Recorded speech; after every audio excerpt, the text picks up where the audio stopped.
ఆదివారం బిర్యానీ లేకపోతే ఎలాగన్నా అని చెప్పి ఇట్లీలో మన కుర్రోళ్ళంటే, ఈరోజు ఎలాగైనా బిర్యానీ చేద్దామని ఫిక్స్ అయిపోయాననమాట.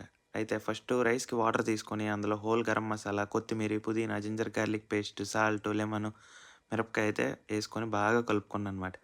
ఆ తర్వాత సన్నంగా కట్ చేసుకున్న ఉల్లిపాయలు వేపిన ఆయిల్‌లోని ఒక కేజీ చికెనేసి, తర్వాత అందులో కొత్తిమీరి, పుదీనా, మిరపకాయలు, ఫ్రైడ్ ఆనియన్స్ ఏసి, ఆ తర్వాత పసుపు, జీరా, ధనియా పౌడరు, ఆ తర్వాత కారము, సాల్టు ఏసి ఒక సగం నిమ్మకాయ అయితే బాగా పిండుకున్నాననమాట. ఆ తర్వాత జింజర్ గార్లిక్ పేస్ట్ ఏసి, ఆ తర్వాత మన హైదరాబాదీ బిర్యానీ మసాలా ఏసి, ముక్క ఎర్రగా అయినంత వరకు కలిపాననమాట. ఆ తర్వాత పెరిగేసి 5 మినిట్స్ గట్టిగా కలిపాక, గంట సేపు నానబెట్టిన రైస్ మరుగుతున్న వాటర్‌లో ఏసేసాననమాట. ఆ తర్వాత లేయర్‌గా రైసేసి అరగంట దమ్ పెట్టాననమాట.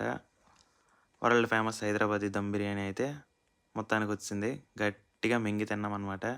Bye bye.